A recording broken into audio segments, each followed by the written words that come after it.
A decorated soldier turned single father steps into the courtroom to defend a powerful woman accused of crimes she swears she didn't commit.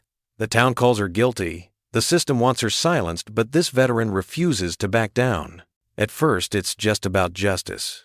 But soon, whispers spread. He's not just protecting her in court. He's risking his name, his family, even his freedom. And when shocking evidence points to a darker betrayal inside her company, the case explodes into something far bigger than either of them imagined. Now, with the town divided and enemies closing in, one question burns. Will protecting her save them both or destroy everything he has left? Before we get into the story, comment below where in the world you are watching from today. The late summer evening wrapped the Lakeside Hotel in golden light, casting long shadows across its manicured lawn. Elena Park stood at the podium, her navy silk dress catching the warm glow from crystal chandeliers overhead. Her fingers traced the edge of her note cards as she addressed the crowd gathered for Fairpoint Biotech's annual charity gala. "When I first came to River's Edge," Elena said, her voice steady despite the lingering unease she always felt at these events, "many wondered if a big corporation could truly be part of this community. Tonight, as I look around this room and see familiar faces from Main Street to the church food pantry, I know we've begun to build those bridges together." She paused, offering a gentle smile to Ruthie Mae Thompson in the front row, who had been one of the first to welcome her at First Methodist. The elderly woman gave an encouraging nod, her weathered hands folded in her lap. "Through our scholarship program, we've helped 20 local students pursue their dreams in science and medicine. Our Veterans Employment Initiative has—" The double doors at the back of the ballroom swung open with a heavy thud. Elena's words faltered as 3 FBI agents in dark suits strode in, flanked by Sheriff Matthews and 2 deputies. The clicking of their dress shoes against the marble floor echoed through the suddenly silent room.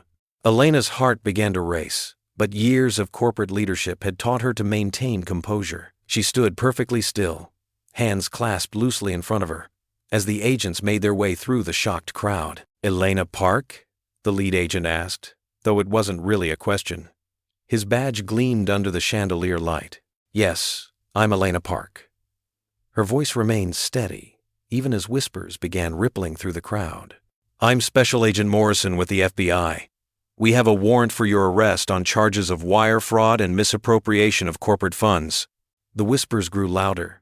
Elena caught fragments of conversation that made her stomach clench. I knew there was something not right about her. These big city types think they can come in here and always kept to herself, didn't she? Sheriff Matthews stepped forward, handcuffs glinting. "Miss Park, please turn around and place your hands behind your back." Elena complied, her mind racing but her movements deliberate and dignified. The cold metal clicked around her wrists, and she had to fight to keep her breathing even.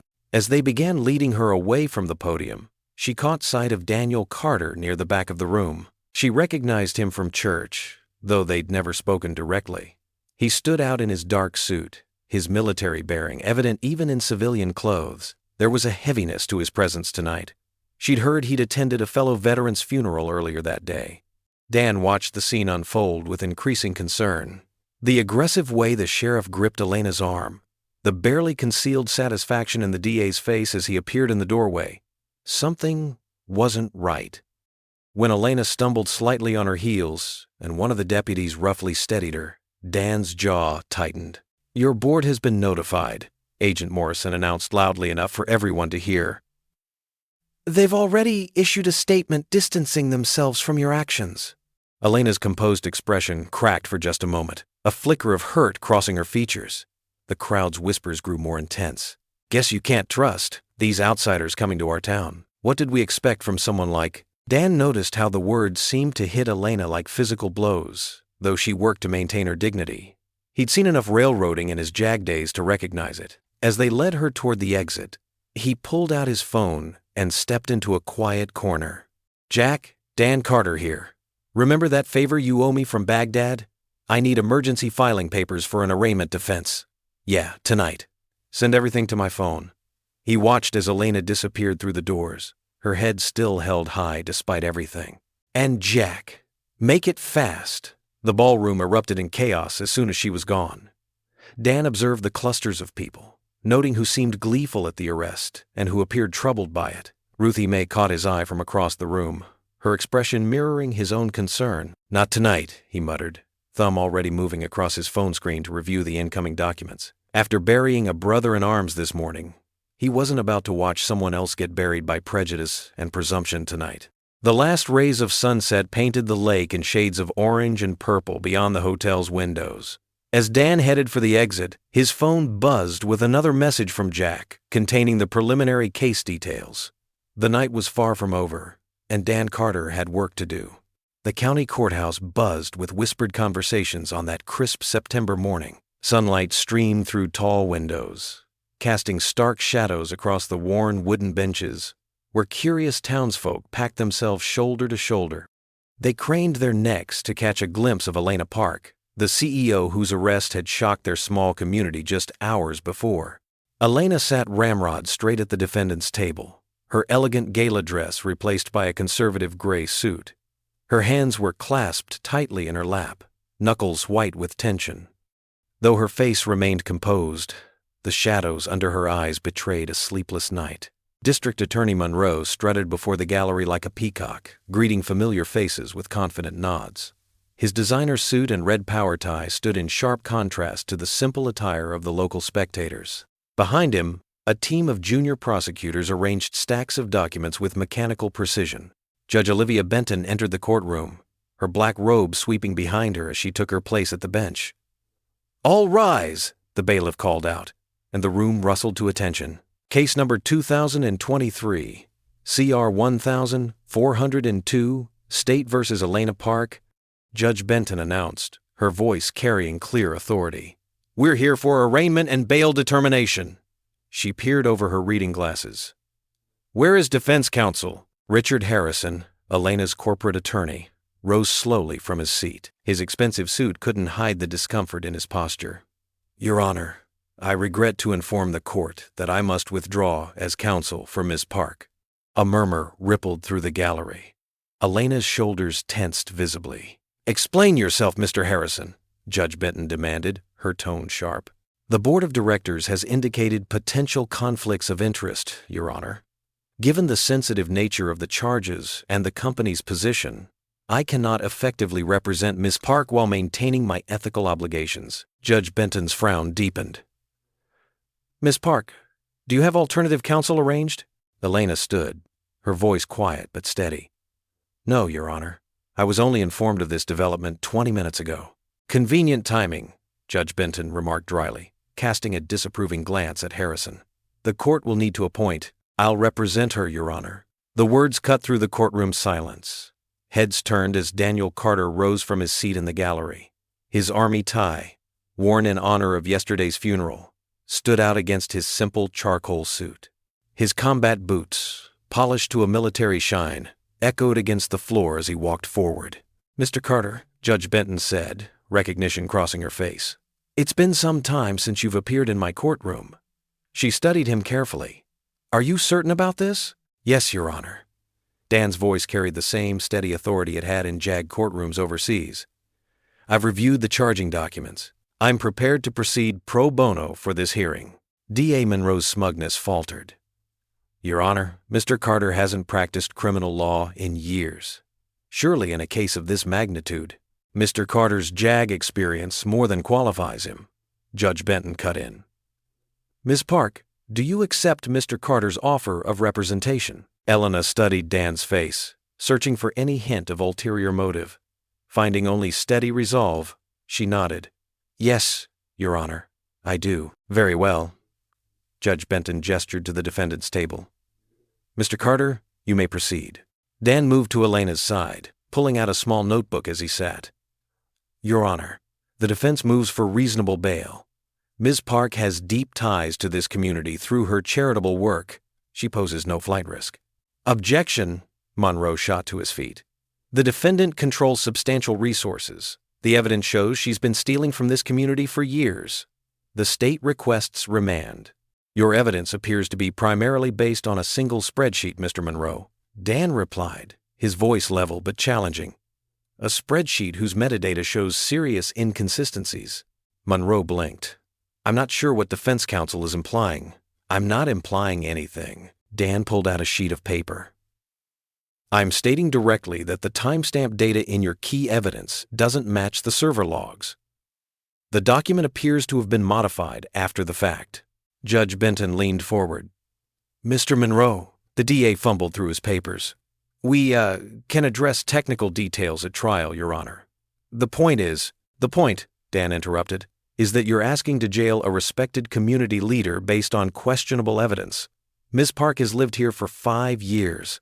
She's on the hospital board. She volunteers at the church food pantry every Wednesday. She's not going anywhere. Judge Benton considered for a long moment, then nodded. I'm setting bail at $50,000, with standard conditions including surrender of passport. Her gavel cracked against the wooden block. Next case. As the courtroom began to clear, Elena turned to Dan, her eyes bright with unshed tears. Why would you help me? She whispered. The question hung between them, heavy with meaning, but before Dan could respond, the bailiff approached to handle Elena's processing. Dan gathered his notes, knowing the real fight was just beginning. The late afternoon sun cast long shadows across Main Street as Dan's weathered blue pickup truck rumbled away from the courthouse. Elena Park sat in the passenger seat, her shoulders rigid, hands folded precisely in her lap. The leather seat crackled beneath her as she tried to find a comfortable position. Dan kept his eyes on the road, giving her space to process the morning's events. The truck's radio hummed softly, some old country station playing gentle guitar melodies. Through the windshield, they could see people stopping on the sidewalk, pointing and whispering as they drove past. Elena turned her face away from the window. I appreciate the ride, Mr. Carter. I know this isn't part of your legal obligations. Dan, he corrected gently. And it's no trouble. My old JAG instructor would have had my hide if I'd left a client stranded at the courthouse. The truck hit a pothole, making Elena grab the door handle. Dan winced. Sorry about that. She's not exactly a luxury vehicle. It has character, Elena said diplomatically, then added with the ghost of a smile. Like its owner. Dan chuckled, the sound warm and genuine. That's a kind way of saying we're both showing our age. They drove in silence for a few blocks, passing the town's modest shopping district. Elena watched as they passed Fairpoint's main office building, her home away from home for the past 5 years. The security guard who usually waved to her quickly looked away. Would you mind? Elena began, then hesitated. Could we stop by your office first? I should probably review the bail conditions again. Dan glanced at her knowingly. The papers can wait until tomorrow. Right now, you need rest and a decent meal. When's the last time you ate? Elena opened her mouth to protest, then closed it again. She couldn't actually remember. That's what I thought, Dan said. Look, my son Micah's probably got dinner started already. Why don't you join us? We can go over the paperwork after you've had some food. I couldn't impose. It's not an imposition. Micah always cooks too much anyway. Says it's because he's developing his portions sense for culinary school someday. The truck turned onto a quiet residential street lined with maple trees. Their leaves were just starting to show hints of autumn gold. Dan pulled into the driveway of a modest 2-story house with dark green shutters and well-tended flower beds. As they approached the front door, the sound of violin music drifted through an open window. A Bach partita, played with remarkable sensitivity for someone so young. Elena's steps slowed as she listened. That's beautiful, she murmured. Dan's face softened with pride. That's Micah. Music's his life. He practices every chance he gets. They entered the house, and the music grew clearer. Micah stood in the living room, eyes closed in concentration as his bow danced across the strings. He was tall for 15, with his father's strong features softened by youth. When the piece ended, he looked up and smiled. Hi, Dad. I made chicken stir-fry. It's almost. He trailed off, noticing Elena. Oh, hello. Micah, this is Miss Park. She'll be joining us for dinner, Dan explained. Please, call me Elena, she said warmly. Her eyes were drawn to the violin case propped against the wall. A familiar tag caught her attention, blue and white, with a distinctive mountain logo. Is that from the Valley Ridge Summer Music Program? She asked. Micah nodded enthusiastically. Yeah, I went last summer. It was amazing. We had master classes with real symphony players and everything. He paused, suddenly shy. Did you hear about it through the foundation? Elena's breath caught. She glanced at Dan, who was watching the exchange with curiosity. Actually, she said carefully, I'm familiar with the program. The Park Foundation helps fund their scholarship program. Dan's eyebrows rose. The anonymous donor who covered Micah's tuition, that was your foundation? Elena nodded, her cheeks flushing slightly. We try to keep it quiet. It's not about recognition. When I read about Sarah, about Mrs. Carter's service as a military nurse, and her love of music, she trailed off, uncertain how to continue. The room grew very still. Micah looked between his father and Elena, his young face serious. Dan cleared his throat. That camp meant everything to him. I couldn't, after Sarah's medical bills, I couldn't have. He stopped, emotion making his voice rough. I didn't want thanks, Elena said softly. Only for talent to keep going. The kitchen timer chose that moment to buzz loudly, making them all jump. Micah hurried to check on dinner, leaving Dan and Elena standing in the living room with the weight of this revelation between them. Later, after a meal filled with careful conversation and moments of surprising warmth, Dan drove Elena home. The streets were quiet now. The gossips gone home to their dinners. Elena sat more comfortably in the truck's worn seat, her professional armor softened by good food and unexpected connections. As they pulled up to her townhouse, Elena remained seated for a moment, her hand resting on the door handle. Then, so quietly Dan almost missed it, she bowed her head and whispered, Lord, maybe you sent me help.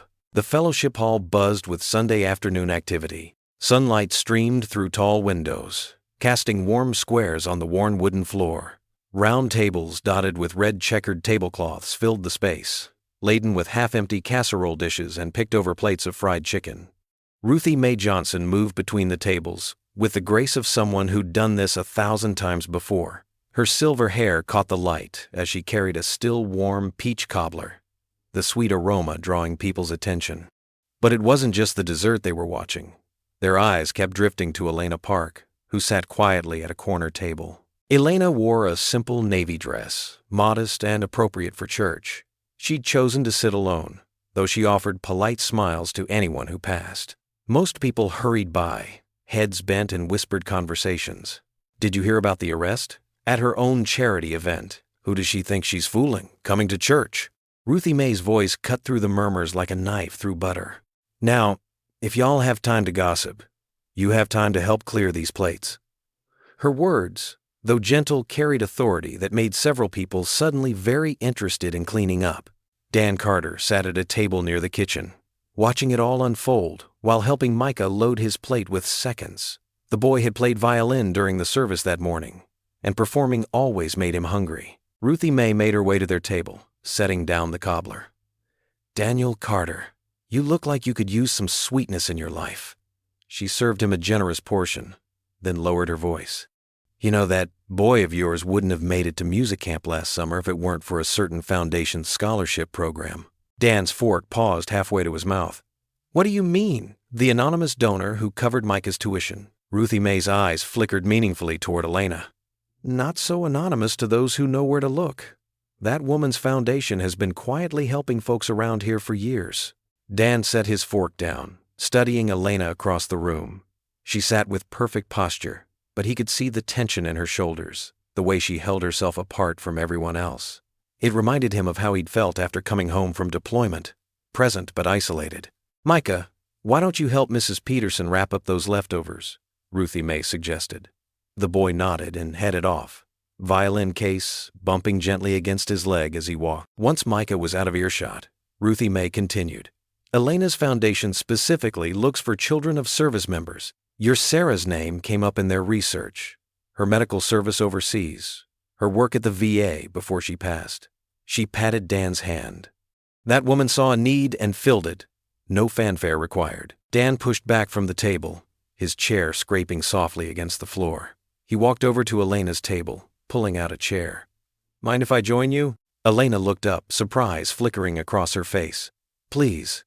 I just learned something interesting about Micah's music camp last summer, he said quietly. A faint blush colored Elena's cheeks. Mr. Carter, Dan, he corrected gently. Dan. She smoothed her napkin, a nervous gesture. I hope you don't think I overstepped.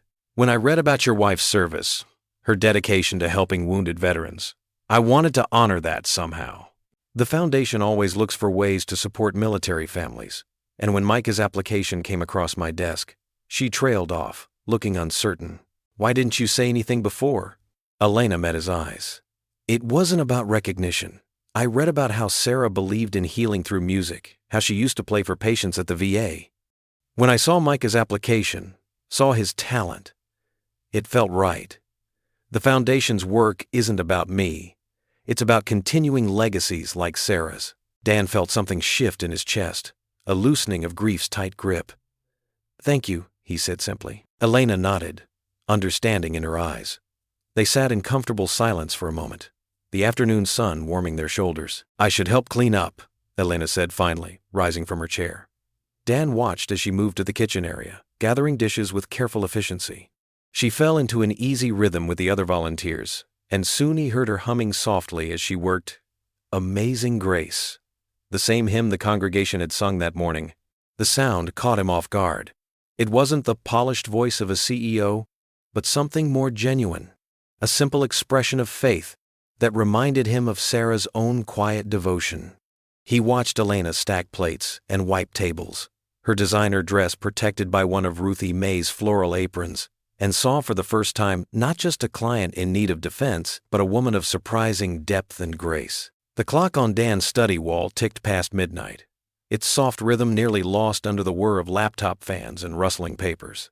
Yellow lamplight cast long shadows across stacks of legal documents, spreadsheets, and hastily scribbled notes that covered every inch of his old oak desk. Dan rubbed his tired eyes, the words starting to blur together on the screen. Behind him, Micah had fallen asleep on the leather armchair, his sketchbook still open on his lap. The boy's peaceful breathing made Dan smile despite his exhaustion. A quiet ding from his laptop caught his attention. A new email from Marcus Chen, his old Army buddy who now worked in cybersecurity. Dan straightened up, his fatigue forgotten as he clicked open the message. Found something, Carter. You need to see this ASAP.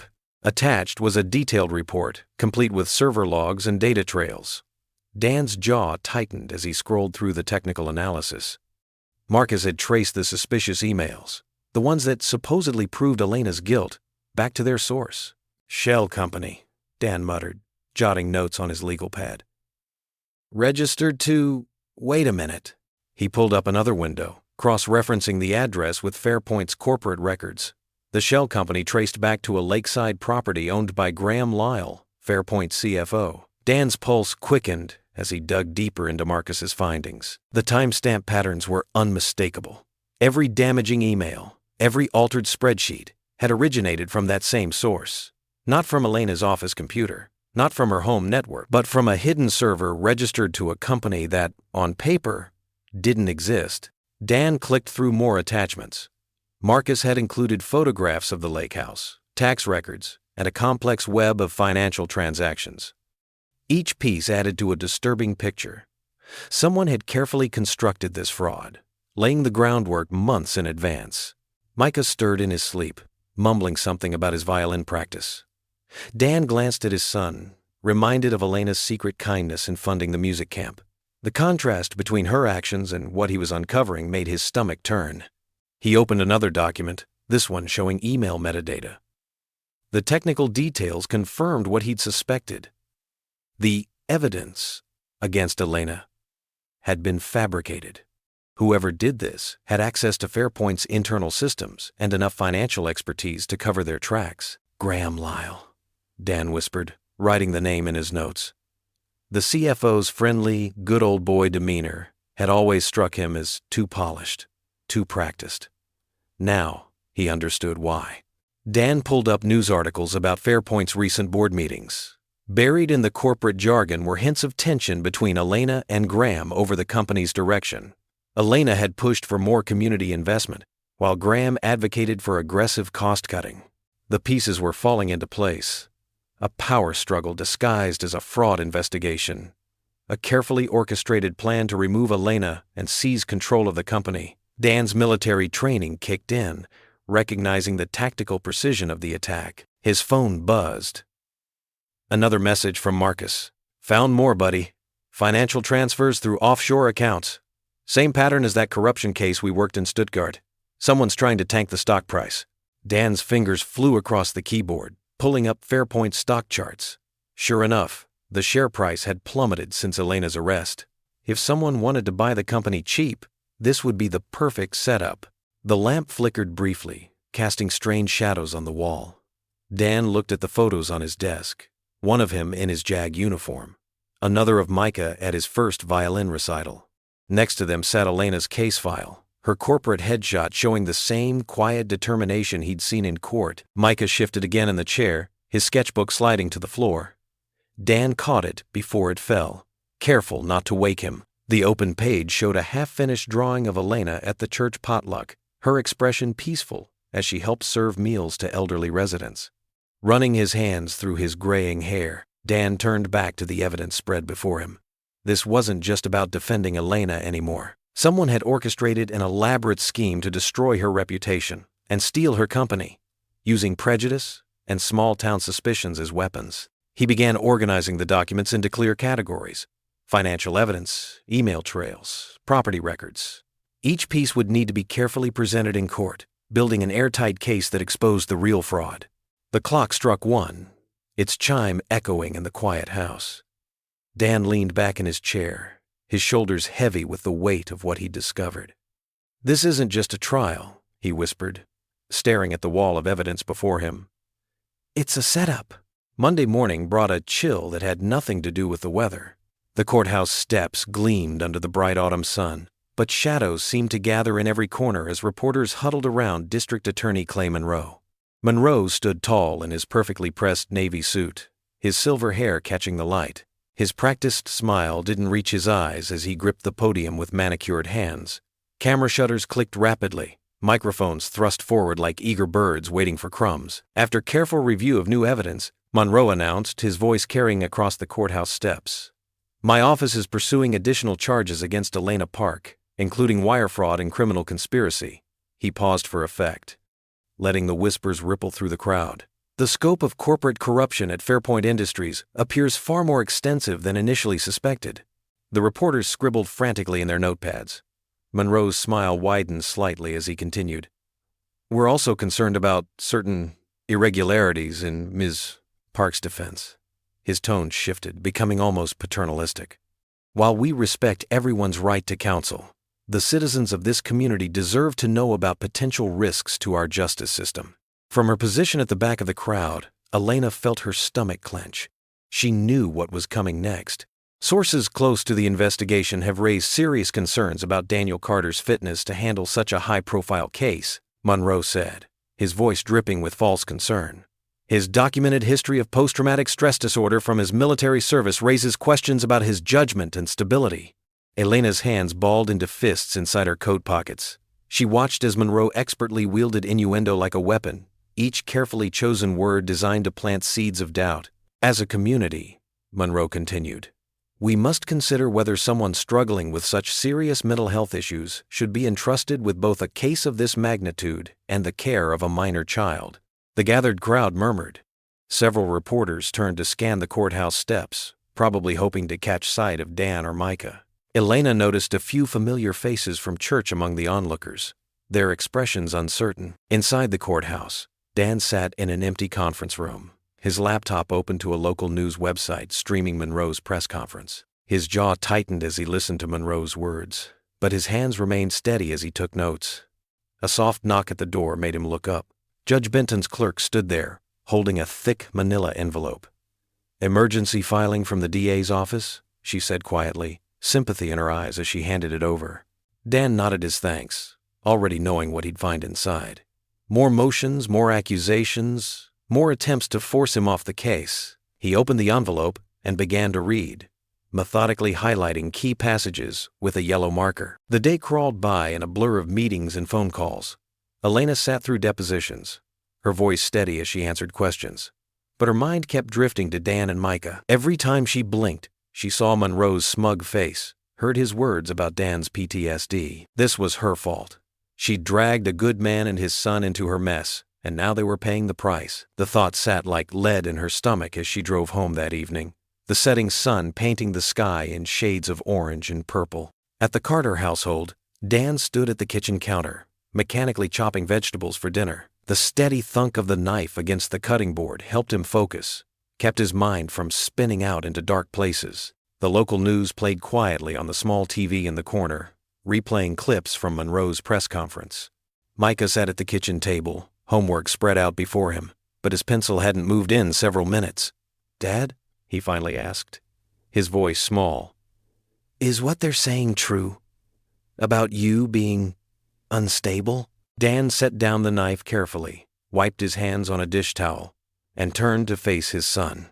Micah's face held the same serious expression his mother used to wear when tackling a difficult problem. "Come here, buddy," Dan said, pulling out a chair at the table. Micah moved to sit beside him, his math homework forgotten. "What they're saying about my PTSD, it's true that I have it," Dan began, choosing his words carefully. "It's something a lot of veterans deal with after serving. But having PTSD doesn't make me unstable or unfit to be your father." Micah nodded slowly. "I know that, Dad. I see you every day. You're the strongest person I know." Dan felt his throat tighten. He reached out and gripped Micah's hand across the table. "We fight this together," he said firmly. "Monroe can say what he wants, but he doesn't know our family. He doesn't know our truth." Across town, in her large, empty house, Elena sat alone at her dining room table. Her dinner, takeout from the local deli, sat mostly untouched before her. The evening news played on her tablet, Monroe's words echoing through the quiet space. She pushed her plate away and pressed her hands against her eyes. "He's risking everything for me," she whispered into the silence. The weight of that sacrifice pressed down on her shoulders, making it hard to breathe. The sound of her own voice in the empty room startled her. She looked around at the pristine kitchen, the carefully arranged furniture, all the trappings of success that suddenly felt hollow. Everything she'd worked for was under attack, but what hurt most was watching someone else pay the price for standing beside her. The First Baptist Church glowed like a warm beacon in the deepening twilight. Inside, the wooden pews held only scattered members of the evening choir, their voices lifted in gentle harmony.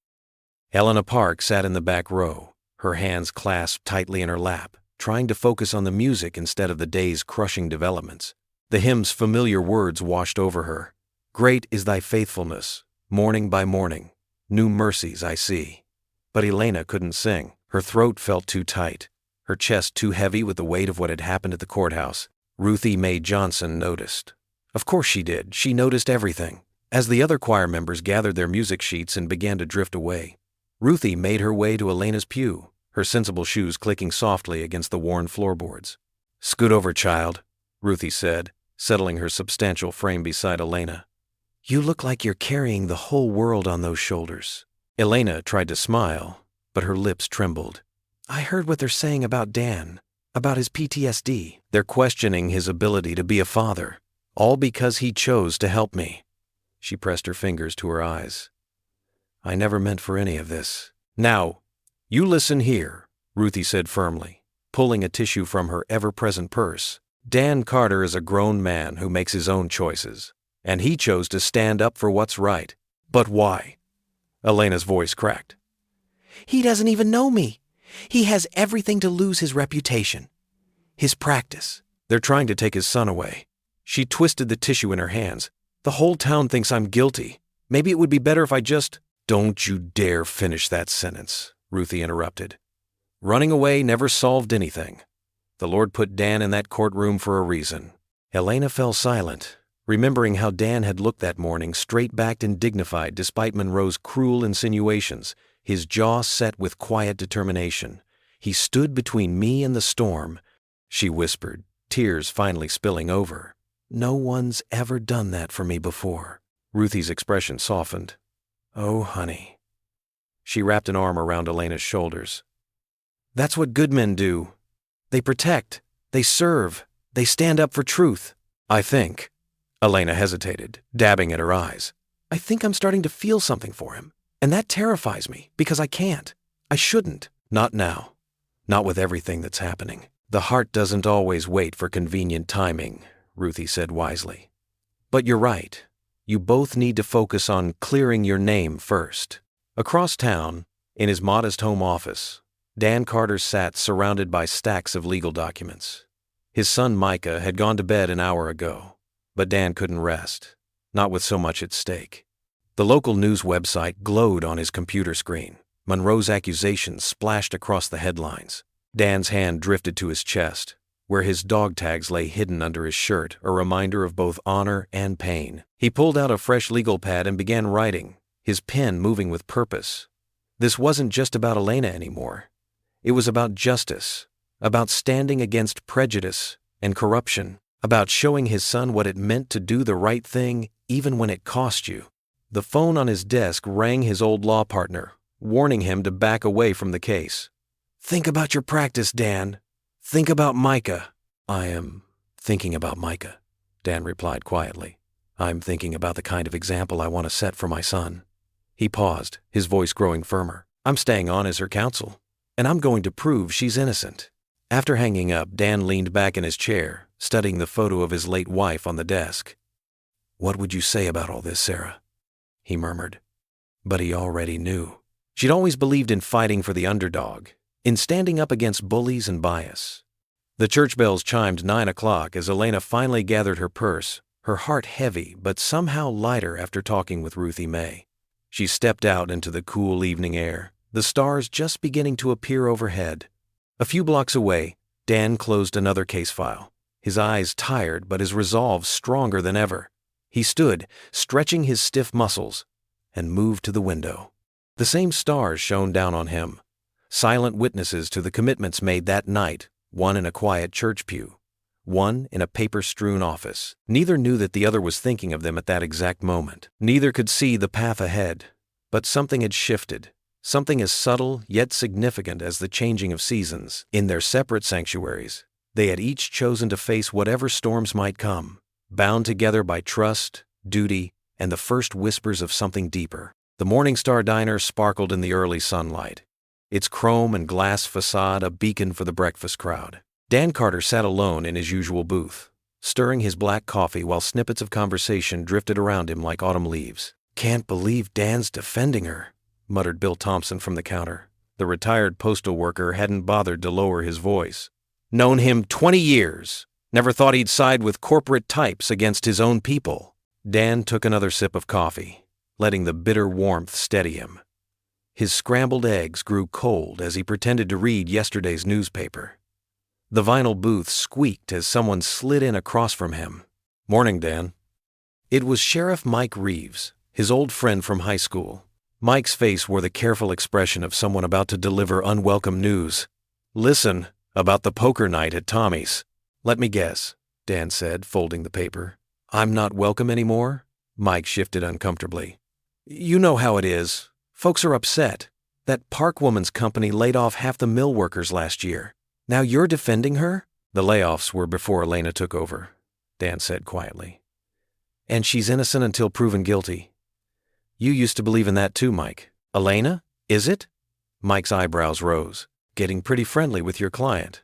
The diner's bell chimed as more regulars filed in. Sarah, the waitress who'd served Dan breakfast for 15 years, walked past without refilling his coffee. The morning sunshine suddenly felt too bright, too exposing. "You don't know her," Dan said, reaching for his wallet. "None of you do." He left a $10 bill on the table and stood up. As he walked to the door, conversations hushed, then resumed in whispers. These were people who'd attended his wife's funeral, who'd brought casseroles and watched Micah when Dan was overseas. Now they looked at him like a stranger. Across town at the community food pantry, Elena Park sorted canned goods with practiced efficiency. Her designer clothes were replaced by jeans and a simple sweater, her hair pulled back in a practical ponytail. She'd been volunteering here 3 mornings a week since making bail, finding peace in the simple work of helping others. "Miss Elena." 6-year-old Lucy Martinez ran up holding a slightly squashed drawing. "I made this for you." Elena knelt down to examine the crayon masterpiece. "Is this us in the garden?" she asked, smiling at the stick figures surrounded by green scribbles. Lucy nodded enthusiastically. "That's you teaching me about the tomatoes. And look, I drew your pretty necklace too." Elena touched the small cross at her throat, a gift from her grandmother years ago. "It's beautiful, Lucy. Thank you." She carefully tucked the drawing into her bag, next to the legal papers for tomorrow's hearing. "Miss Elena, will you read us a story?" Tommy Chen called from where several children sat on the worn carpet of the pantry's small reading corner. "Please," echoed his sister Amy. "The one about the brave knight." Mrs. Rodriguez, who ran the pantry, smiled warmly. "Go ahead, Elena. The sorting can wait." Soon, Elena found herself surrounded by eager faces as she read from a well-loved picture book. The children leaned in, completely unconcerned about stock prices or fraud allegations. To them, she was simply Miss Elena, who taught them about vegetables and did all the funny voices in stories. And the knight learned that true courage means doing what's right, even when you're afraid, she read, her voice steady despite the word's unexpected resonance. The afternoon passed quickly. As Elena helped close up the pantry, Mrs. Rodriguez touched her arm. "You're always welcome here, Mihija. Don't let those people with their ugly talk make you feel otherwise." Elena's eyes stung. "Thank you," she whispered. "That means more than you know." The sun was setting as she walked to her car, painting the street in shades of amber and rose. A familiar pickup truck drove past, slowing slightly.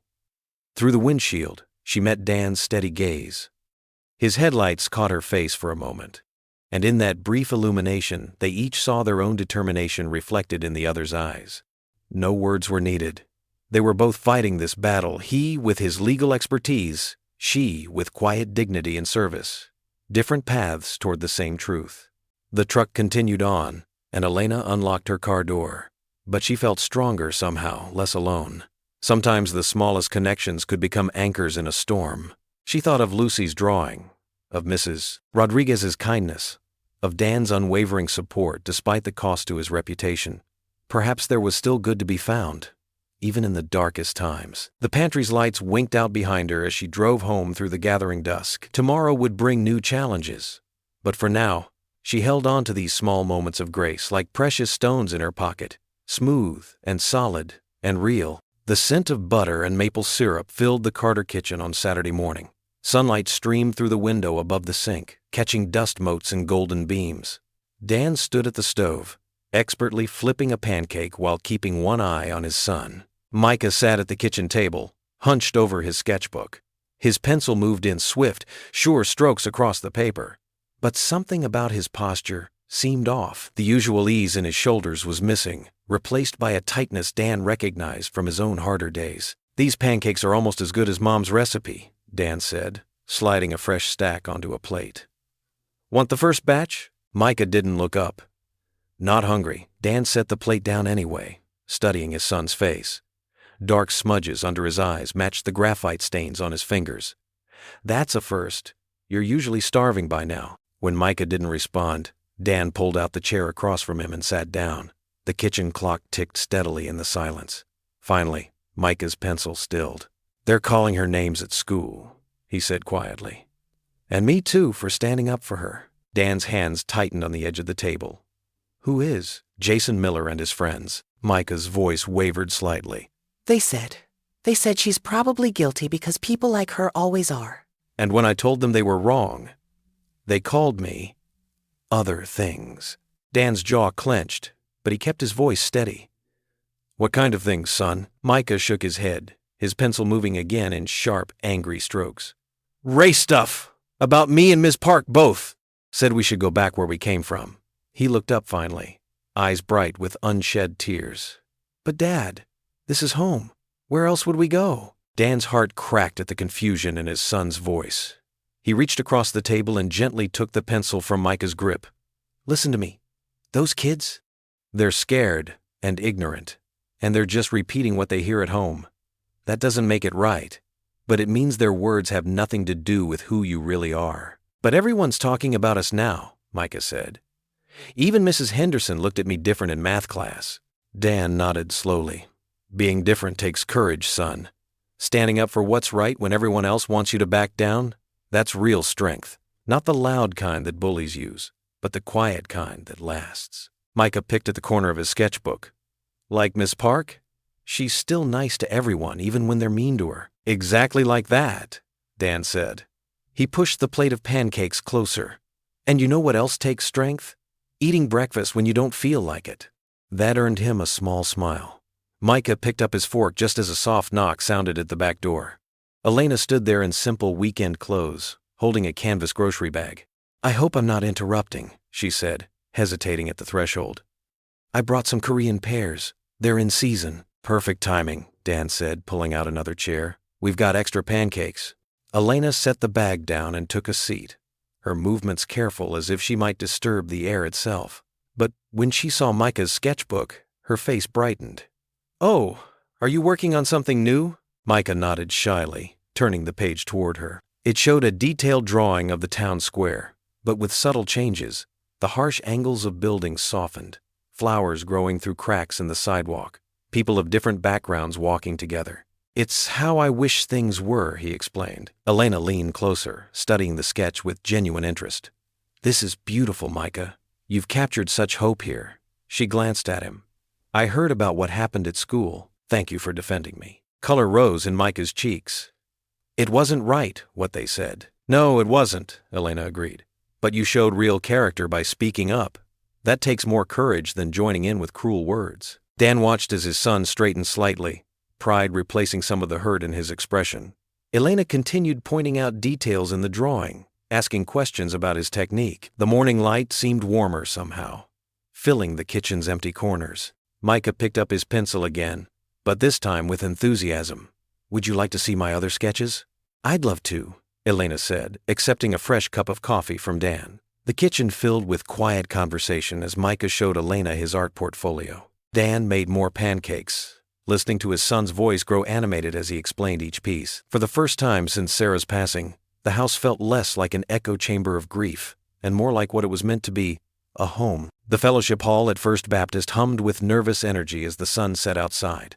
Fluorescent lights buzzed overhead while Ruthie Mae Johnson directed a few teenagers in arranging metal folding chairs into a wide circle. The chairs scraped against the linoleum floor, echoing in the high-ceiling space. "A little wider there, Tommy," Ruthie Mae called out, gesturing with both hands. "We want everyone to see each other's faces proper. Like..." Elena Park stood in the doorway, clutching her leather portfolio like a shield. Her navy blazer and pencil skirt felt too formal among the casual Wednesday night crowd. But she hadn't had time to change after work.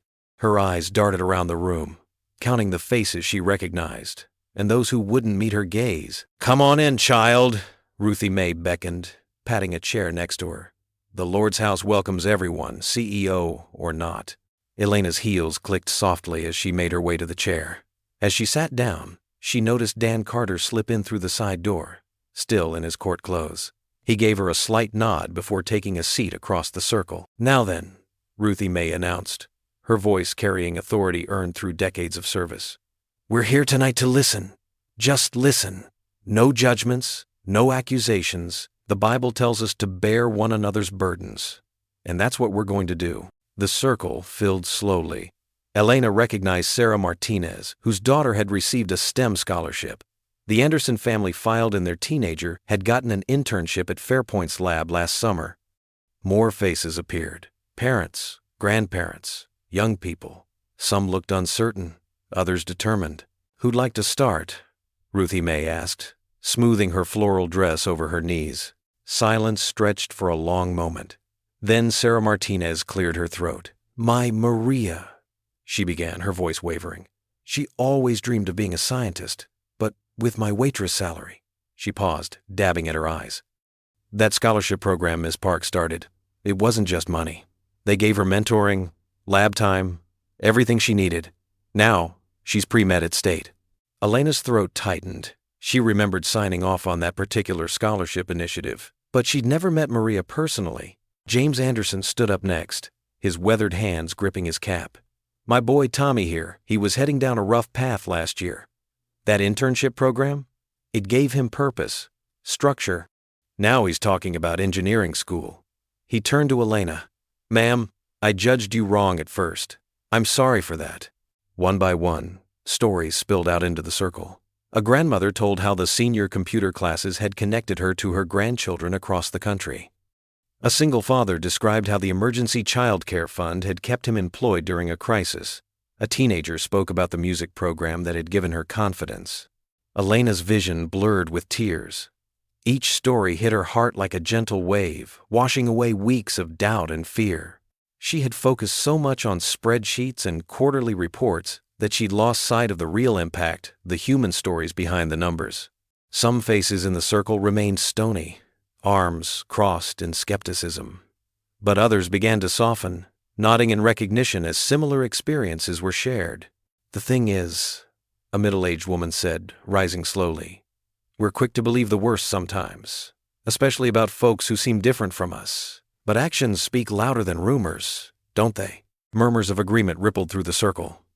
Ruthie Mae squeezed Elena's hand discreetly. As the meeting wound down, people lingered in small groups, talking quietly.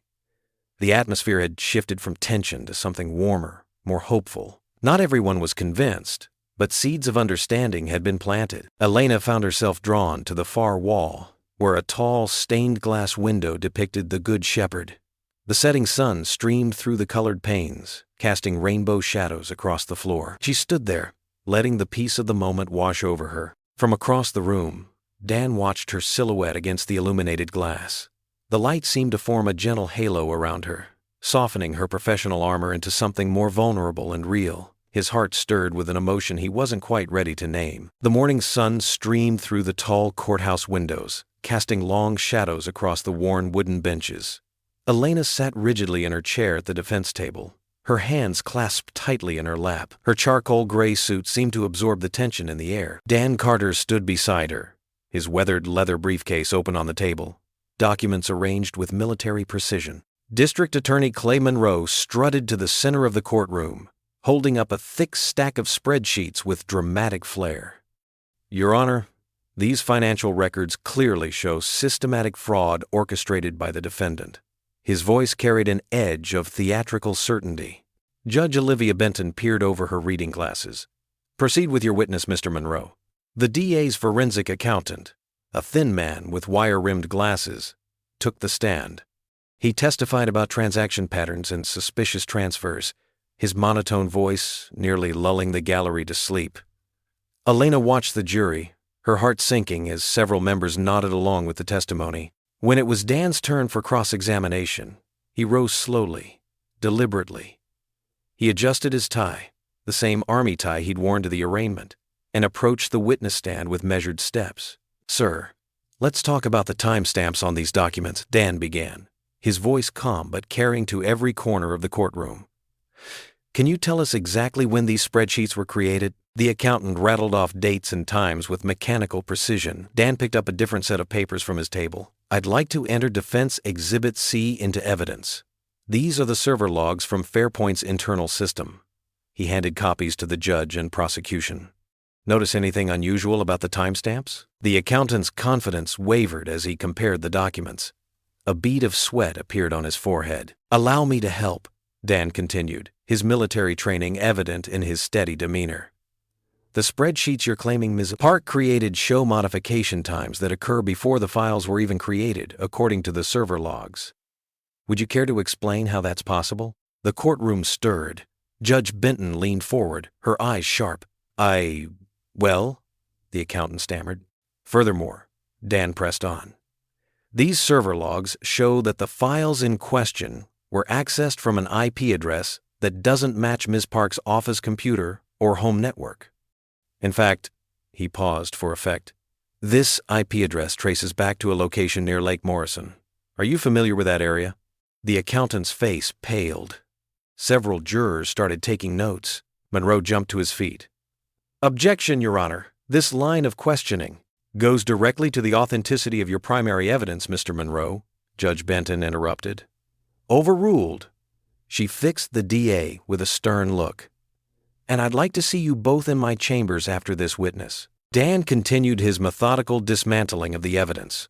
With each question, Elena felt the weight on her shoulders lighten slightly. She watched him work, admiring how he maintained his composure while systematically exposing the holes in the prosecution's case. "One final question," Dan said, standing directly before the witness.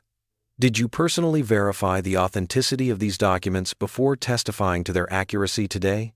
The accountant shifted uncomfortably. "I reviewed what was provided to me.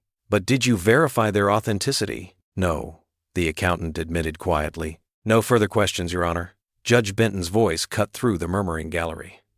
"Mr. Monroe, I expect a full explanation for these discrepancies." This court does not look kindly on potentially tampered evidence. Her gavel crack echoed through the chamber. We'll reconvene tomorrow morning. As the courtroom cleared, Elena remained seated, processing the dramatic shift in momentum. The same people who had whispered about her guilt now whispered about conspiracy and frame-ups. She watched Dan carefully packing his briefcase, his movements precise and efficient. Hours later, after meetings with reporters and phone calls to the board, Elena found Dan on the courthouse steps. Snow had started falling, delicate flurries dancing in the glow of the street lamps. Her heels clicked on the stone steps as she approached him. Dan turned at the sound, his breath visible in the cold air. The snow caught in his silver-streaked hair, and his eyes were tired but kind. "I don't know how to thank you," Elena said softly, pulling her wool coat tighter against the chill. "You don't need to," Dan replied, his voice gentle. Elena moved closer, the snowflakes melting on her cheeks like tears. "You make me feel safe," she whispered, the words carrying all the weight of her gratitude and something more. The morning sun painted golden squares on the church pantry's linoleum floor as Elena arranged cans of green beans in neat rows. The familiar scent of coffee wafted from the fellowship hall where early volunteers gathered. She smoothed her simple cotton shirt, so different from her usual silk blouses, and smiled at how natural it felt now. The pantry door creaked open, and Elena looked up to find Dan and Micah Carter stepping in, both wearing faded jeans and matching gray t-shirts. "Good morning," Dan said, his voice warm. "Ruthie Mae mentioned you could use some extra hands today." Elena's heart lifted at the sight of them. "That would be wonderful. These boxes won't sort themselves." Micah immediately gravitated toward a tower of cereal boxes.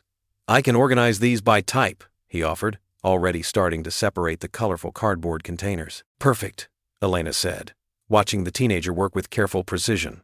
"Like father, like son." Dan rolled up his sleeves and picked up a box of canned goods. "Where do you want these?" "The bottom shelves," Elena directed. "They're too heavy for the top." They fell into an easy rhythm, working side by side in comfortable silence.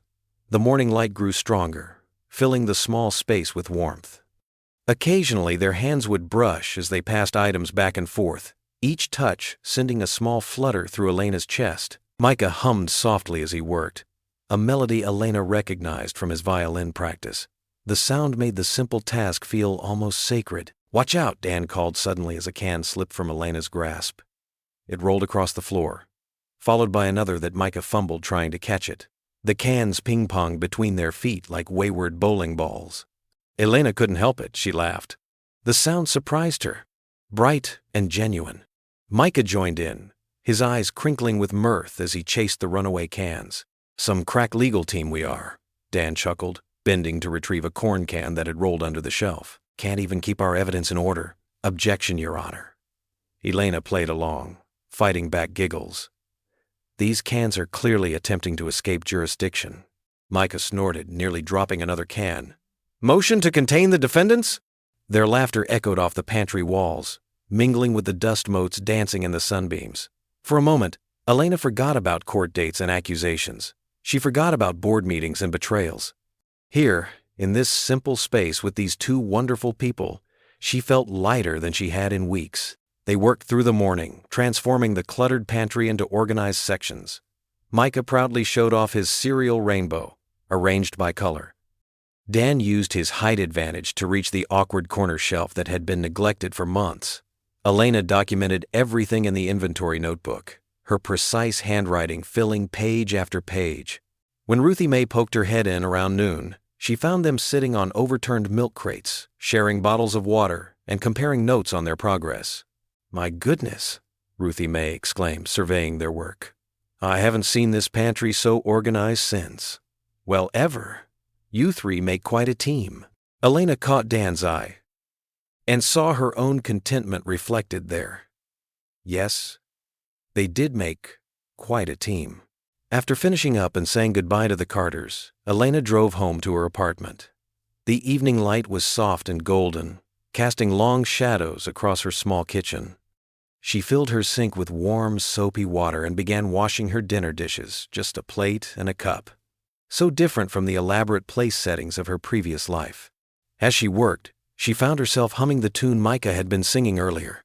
The melody floated through her kitchen, making the space feel warmer somehow, more lived in. She looked around at her sparse furnishings, the small table by the window, the potted herbs Dan had suggested she grow, Micah's sketch of the church taped to her refrigerator.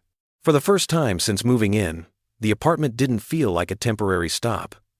The walls seemed to hold the echoes of today's laughter, the simple joy of shared work and easy companionship. Elena dried her hands and touched the sketch gently, tracing the careful pencil lines.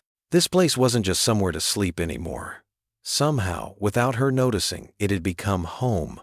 The fellowship hall hummed with life as sunlight streamed through tall windows, casting warm patches on the checkered tablecloths.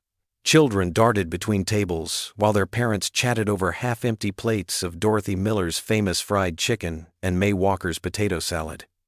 The aroma of fresh coffee and sweet tea mingled with the lingering scents of dozens of home-cooked dishes. Elena stood near the dessert table, carefully wrapping leftover slices of her first attempt at apple pie. She'd followed Ruthie Mae's recipe exactly, nervous about contributing to the potluck, but the empty pie tin suggested success. "Your pie was delicious," Dan said, appearing beside her with a stack of dirty plates. Micah had 2 pieces. Elena felt her cheeks warm. "Really? I was worried it wouldn't turn out right. Are you kidding? It was perfect." Dan's eyes crinkled at the corners when he smiled. "Though I might be biased, apple's my favorite." "I'll remember that," Elena said softly, then quickly added, "For the next church potluck, I mean." They moved together toward the kitchen, where several volunteers were already tackling the mountain of dishes. Steam rose from the industrial sinks, and the clatter of plates and silverware provided a steady rhythm to their work. Elena rolled up her sleeves and plunged her hands into the warm, soapy water. Dan grabbed a dish towel and positioned himself beside her, ready to dry. They fell into an easy rhythm. Wash, rinse, dry, stack. "You don't have to help," Elena said, passing him a cleaned plate. "I'm sure you have better things to do on a Sunday afternoon." "Nothing better comes to mind," Dan replied, his voice quiet enough that only she could hear. They worked in comfortable silence, shoulders occasionally brushing as they moved in the confined space. When Elena handed Dan a serving spoon, their fingers touched beneath the soap bubbles. Both froze for a moment, that simple contact sending a current through them. Elena's breath caught in her throat, and she saw Dan's hands still on the dish towel. Someone dropped a pen in the background, breaking the spell. They both jumped slightly, then shared a sheepish smile before returning to their tasks. "Miss Elena," Micah called from across the kitchen, "can you help me carry these containers to the pantry?" "Of course," she answered, grateful for the interruption. She dried her hands on her apron, careful not to meet Dan's eyes. As the afternoon wound down, the fellowship hall gradually emptied. Parents collected their children. Elderly couples shuffled toward their cars, and volunteers finished the last of the cleanup. The building settled into a peaceful quiet, broken only by distant voices and the occasional slam of a car door. Elena found herself drawn to the sanctuary. The setting sun filtered through stained glass, painting rainbow patterns across the empty pews. Her heels clicked softly on the wooden floor as she made her way to the front. She heard footsteps behind her and knew without turning that it was Dan. He moved quietly for such a tall man, coming to stand beside her near the altar rail. "Do you mind if I join you?" he asked. Elena shook her head. "I was just about to pray." Together, they knelt at the rail. The familiar scent of wood polish and old hymnals wrapped around them like a comfort. Elena closed her eyes, clasping her hands tightly. "Lord," Dan began in a whisper, "give us strength for what lies ahead." Elena's throat tightened at the simple plea. "And wisdom to know the right path," she added softly. They prayed in silence then, each lost in their own thoughts but somehow connected in the quiet moment. The weight of recent events, the arrest, the accusations, the community's judgment, seemed lighter here in the peaceful sanctuary. A floorboard creaked behind them, and Elena opened her eyes to see Ruthie Mae standing in the doorway. The older woman's face held a gentle understanding as she watched them, her Bible tucked under one arm. She made no move to interrupt, simply stood as a silent guardian of their private moment. Dan and Elena remained kneeling, neither quite ready to break the spell of peace they'd found. Their shoulders barely touched, but Elena could feel the solid strength of him beside her. In that moment, she felt safer than she had in weeks. Sunlight continued to paint its colored patterns across the floor, and somewhere in the distance, a church bell tolled the hour. Still, they lingered in the sanctuary, two souls finding solace in prayer and each other's presence, while Ruthie Mae kept her quiet vigil by the door. The moment stretched like honey, sweet and slow, as the sanctuary held them in its embrace. Here, they weren't the accused CEO and her lawyer defender. They were simply two people seeking guidance, finding unexpected comfort in shared faith and silent understanding. The late summer evening painted the sky in soft oranges and purples as families gathered around the crackling bonfire at Lake Thompson. Sparks danced upward like fireflies, disappearing into the darkening sky.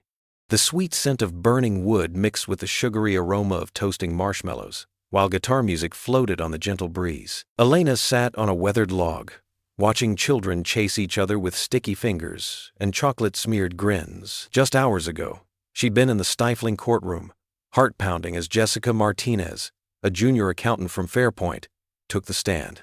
Now, surrounded by warmth and laughter, it felt like a different world entirely. "Here," Dan said, handing her a perfectly toasted marshmallow. "Golden brown, not charred, the proper way." "Thank you." Elena smiled, accepting the treat. Her fingers trembled slightly as they brushed his. The day's events still felt surreal. Jessica's testimony had changed everything. The young accountant's voice had quivered, but remained steady, as she described finding Graham's private email drafts labeled community care. A deliberate attempt to frame Elena by mimicking her charitable foundation's name.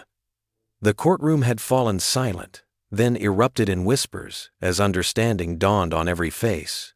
Now, watching the townspeople mill about the bonfire, Elena noticed the difference.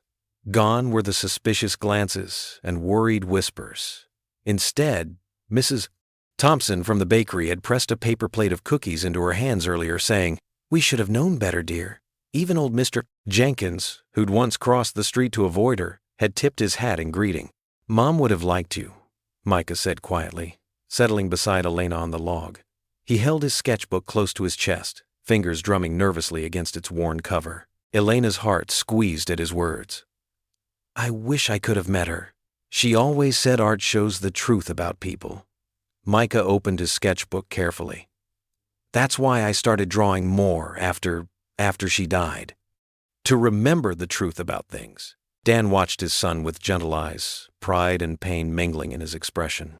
Around them, other families continued their celebration, teenagers tossing a frisbee in the fading light, younger children competing to create the perfect s'more, parents sharing stories and laughter. "I made this for you," Micah said, carefully tearing a page from his sketchbook. He handed it to Elena with slightly trembling fingers. Elena gasped softly as she studied the drawing. Micah had captured her in a moment of pure joy. She was laughing with the children at the church food pantry, her usually carefully maintained expression transformed by genuine delight. The sketch showed not the polished CEO, but the woman beneath, warm, caring, real. "This is how I see you," Micah explained, his voice quiet but sure. "Not like what they said in the papers or at school. This is the real you." Tears pricked at Elena's eyes as she traced the lines of the sketch with gentle fingers. In Micah's art, she recognized herself, not the outsider, not the accused, but simply Elena, a woman who had found unexpected belonging in this small town. "You have an amazing gift," she whispered, her voice thick with emotion. "Thank you, Micah." Dan squeezed his son's shoulder, his own eyes suspiciously bright in the firelight. Around them, the celebration continued. Someone had started singing an old folk song, voices joining in harmony across the gathering. The flames cast dancing shadows on smiling faces, and the stars began to peek through the darkening sky. Elena hugged the sketch to her chest, feeling the paper crinkle slightly against her heart. "Family," she whispered, too softly for anyone else to hear. The word felt right, felt true, like a key fitting perfectly into a lock she hadn't known was there. More parents and children were gathering around the fire now, passing out marshmallows and chocolate bars. Ruthie Mae's voice carried across the crowd as she organized the s'more assembly line, making sure every child got their fair share. The flames painted everything in warm, golden light, turning ordinary moments into something magical. The crash of shattering glass jolted Dan awake. His heart hammered against his ribs as he bolted upright in bed. years of military training kicking in. The digital clock on his nightstand showed 3:17 a.m., its red numbers casting an eerie glow in the darkness. "Micah," he whispered, already moving. He grabbed the baseball bat from his closet and crept down the hallway to his son's room. Micah was sitting up in bed, eyes wide with fear. "Dad?" Micah's voice trembled. "Stay here. Lock the door." Dan's command was firm but gentle. He waited until he heard the click of the lock before moving toward the front of the house. Glass crunched under his bare feet as he entered the living room. The picture window was broken, shards scattered across the hardwood floor like jagged stars. Cold night air seeped through the hole, carrying the acrid smell of spray paint. Dan flipped on the porch light, and his breath caught in his throat. Cruel words blazed across his white siding in angry red paint. "Lear! Baby killer! Go back!" The bat slipped from his fingers, clattering against the floor. Those two words, "baby killer," hit him like a physical blow. Suddenly, he wasn't in his living room anymore. He was back in Afghanistan, kneeling beside his dying medic, Private Torres, who'd stepped on an IED while rushing to help a wounded child. The memory of Torres's last gasping breaths crashed over him like a wave. "Dad?" Micah's voice pulled him back. His son stood in the hallway, phone in hand. "I called the police." Dan forced himself to breathe, to push back the memories threatening to overwhelm him. "Good thinking, buddy." His voice sounded strange in his own ears. "Stay away from the glass." The next few hours passed in a blur of police reports and crime scene photos. Deputies swept the area, but found nothing. As dawn broke, Dan stood in his driveway, watching his son help the church maintenance man board up the broken window. The hateful words still screamed from his siding, impossible to ignore. His phone buzzed. A text from his paralegal. "Emergency hearing. 9 a.m. Monroe filed motion to disqualify." Dan's stomach clenched. He'd expected the DA to retaliate, but not like this, not so personally. The courtroom felt colder than usual that morning. Dan sat at the defense table, Elena beside him, as Clay Monroe strutted before Judge Benton with theatrical concern. "Your Honor," Monroe's voice dripped with false sincerity, "we have serious concerns about Mr. Carter's ability to maintain professional boundaries in this case." He held up an enlarged photograph. "This was taken at a church function last Sunday." Dan's jaw tightened as he recognized the moment. Him and Elena washing dishes after the potluck, their hands accidentally touching, both of them smiling. What should have been an innocent moment now felt tainted, twisted into something inappropriate. "Furthermore," Monroe continued, "Mr. Carter's documented PTSD raises questions about his stability. Just this morning, his home was vandalized. Clearly, the stress of this case is attracting negative elements. Can we really trust him to provide adequate counsel while managing these personal challenges?" Elena's hand twitched toward Dan's arm but stopped short. They both knew any contact now would only prove Monroe's point. Judge Benton's face was grave as she reviewed the motion. "Mr. Carter, do you wish to respond?" Dan stood, his legs feeling heavy. "Your Honor, I've maintained strict ethical boundaries throughout this case. Any interaction with Ms. Park outside of legal proceedings has been in public settings, usually church functions, with multiple witnesses present. As for my PTSD diagnosis, I served my country honorably for 20 years. That service and its effects have never compromised my ability to practice law." But Judge Benton's expression remained troubled. "I take these allegations seriously, Mr. Carter. Until we can have a full hearing on this matter, I'm suspending you from representing Ms. Park." The words fell like stones in the quiet courtroom. Elena's sharp intake of breath beside him cut straight to his heart. "We'll reconvene in 1 week to review this matter fully," Judge Benton continued. "Ms. Park, you'll need to secure alternate counsel in the meantime." Dan barely registered the rest of the hearing. He walked Elena to her car afterward, maintaining a professional distance that felt like miles. "I'm so sorry," Elena whispered, her eyes bright with unshed tears. "This is all my fault." "No," Dan said firmly. "This is Monroe's fault, and whoever's pulling his strings." He wanted to say more, to comfort her somehow, but now every word felt dangerous. That evening, after Micah had gone to bed, Dan sat alone in his study. The hateful graffiti was still visible through his window, though neighbors had promised to help paint over it tomorrow. His wife's dog tags lay cool in his palm. Maria's tags, which she'd insisted he keep after her passing. "Am I failing them both?" he whispered to the quiet room. The tags offered no answer, just the soft clink of metal against metal as his hands trembled. The baby killer taunt had ripped open old wounds, bringing back memories of Torres, of all the ones he couldn't save. And now he felt helpless again, unable to protect Elena from Monroe's accusations, unable to shield Micah from the town's growing hostility. A photo of Maria sat on his desk, her smile frozen in time. She'd always known what to say when his doubts overwhelmed him. But now, facing the ruins of his careful boundaries between duty and heart, professional and personal, he had never felt more alone. Dan closed his fingers around the dog tags, the edges pressing into his palm.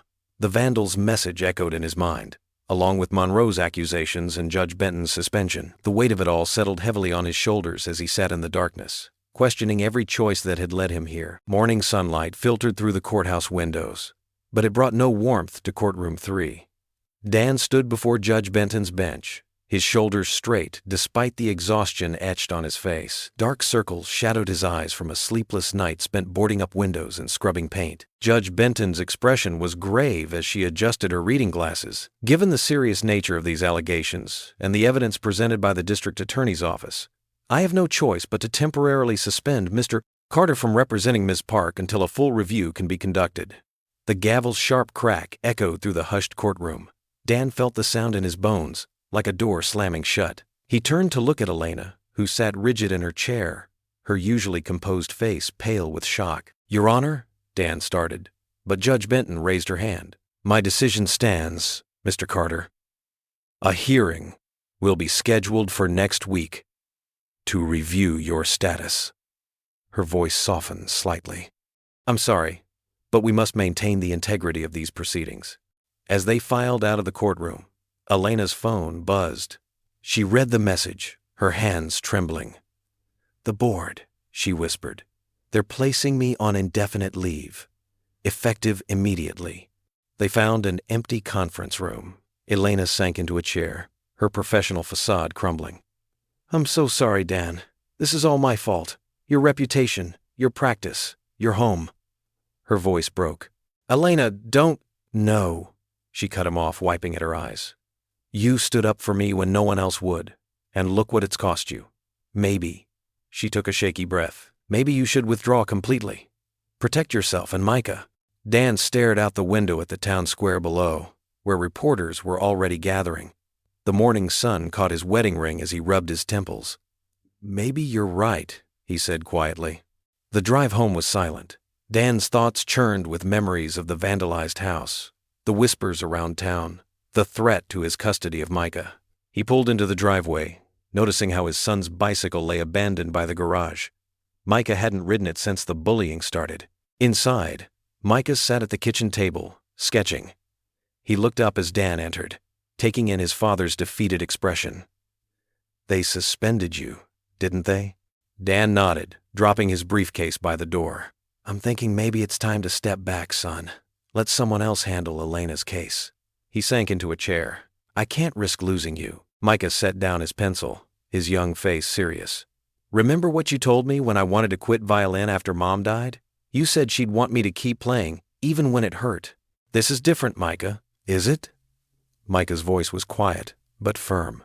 "You taught me that courage isn't the absence of fear, Dad. It's keeping your promise." He pushed his sketch across the table. It showed Elena at the food pantry, surrounded by children, her face lit with genuine joy. "You promised to help her, and Mom taught us both to keep our promises." Dan picked up the drawing, his vision blurring. His son's wisdom, beyond his 15 years, struck deep in his heart. The simple truth of Micah's words cut through the fog of fear and doubt.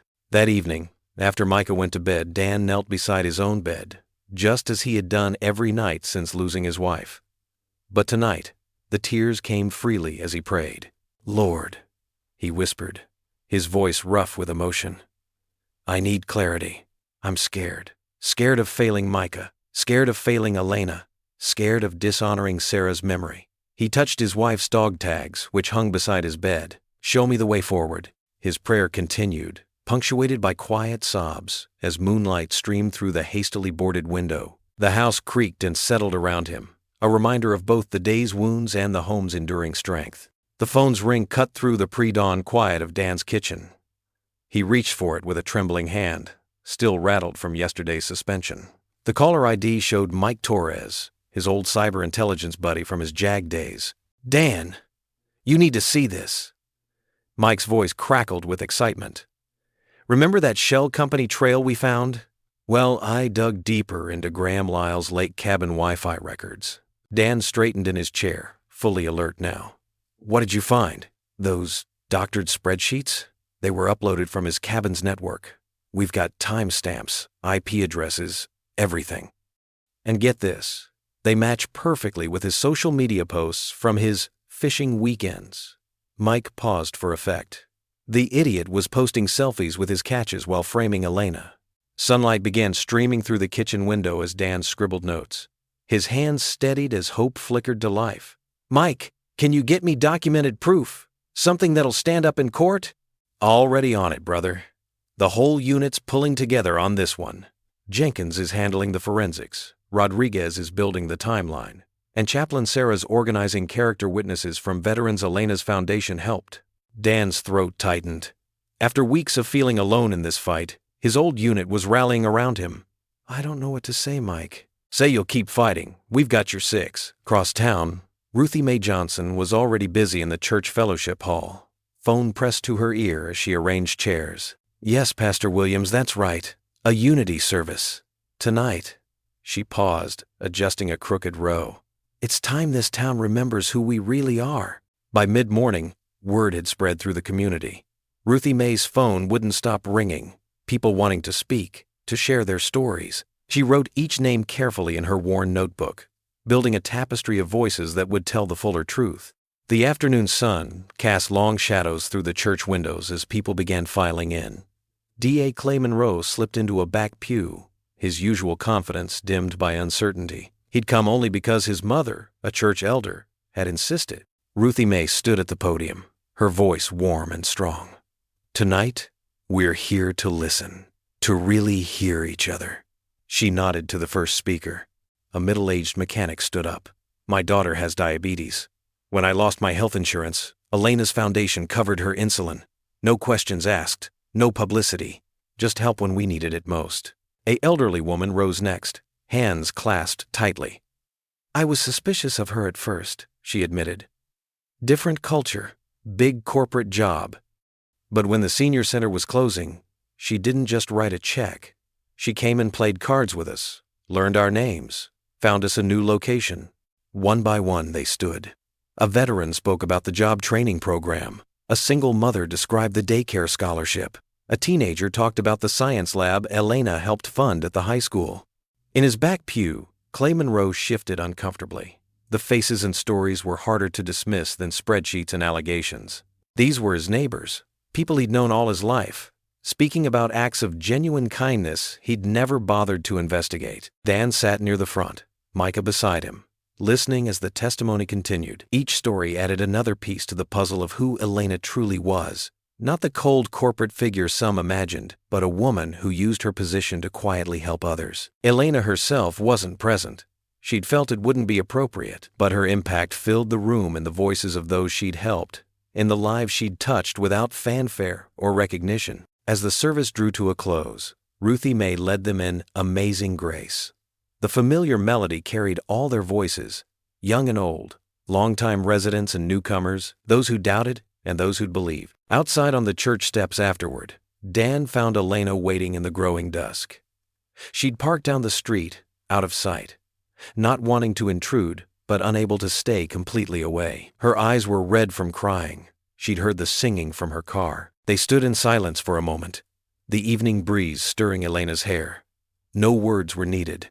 In their shared look was understanding, gratitude, and something deeper neither was ready to name. Hope, long dormant, bloomed in the space between them. The Unity service had done more than gather stories. It had reminded everyone that community meant seeing the whole person, not just headlines and accusations.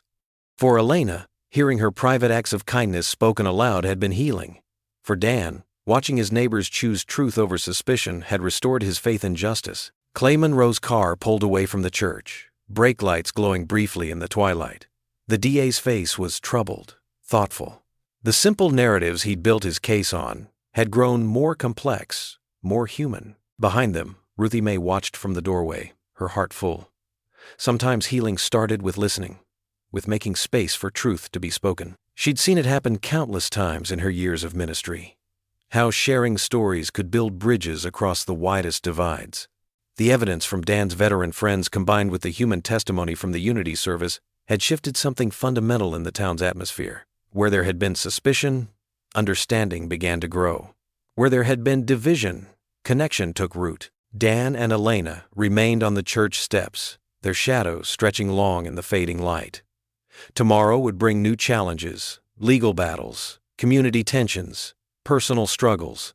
But tonight, they stood together in the gathering dark, holding on to this moment of hard-won hope. The church bell tolled softly, marking the hour. Around them, the town settled into evening, porch lights clicking on one by one. In the distance, a train whistle echoed, a reminder that even here, in this small town wrestling with change and justice, the wider world went on turning. Monday morning's golden light streamed through the courthouse's tall windows, casting long shadows across the packed benches.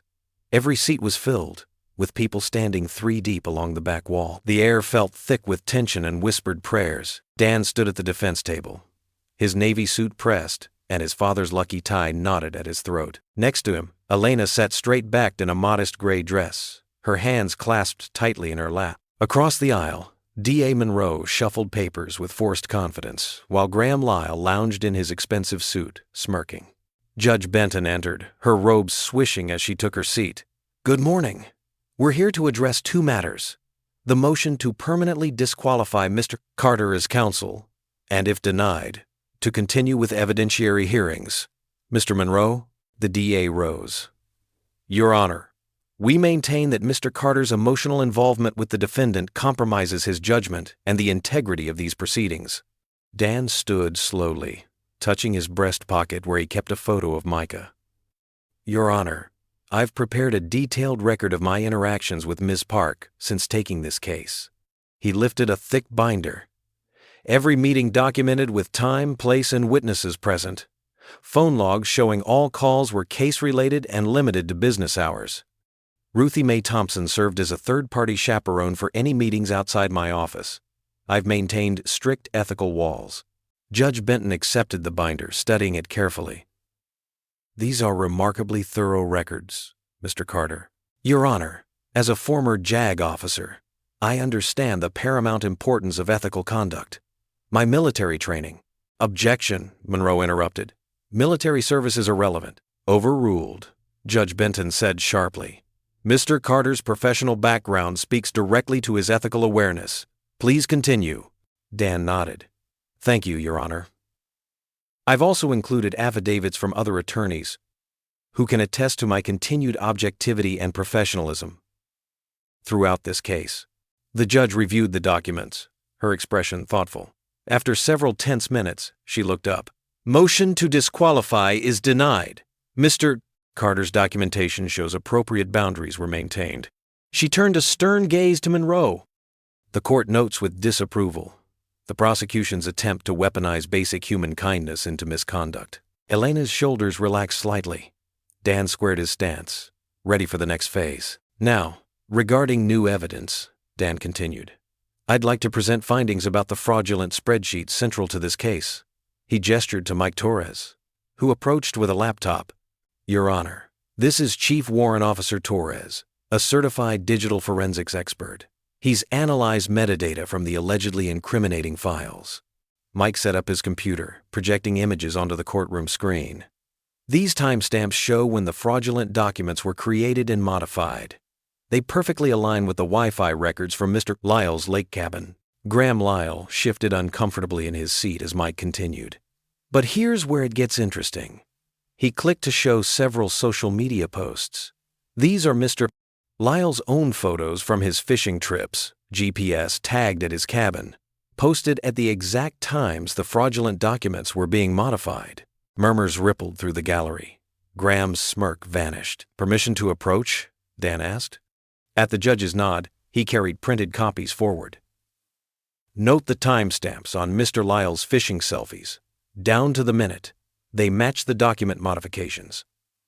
Unless Mr. Lyle wants us to believe he was simultaneously catching base and cooking books? Judge Benton examined the evidence closely. Mr. Lyle, would you like to explain this remarkable coincidence? Graham tugged at his collar. I don't recall exactly when. Perhaps this will help refresh your memory, Dan said, producing more documents. Bank records show transfers from your shell company to offshore accounts, each following the modified spreadsheet dates. Graham's face had gone pale.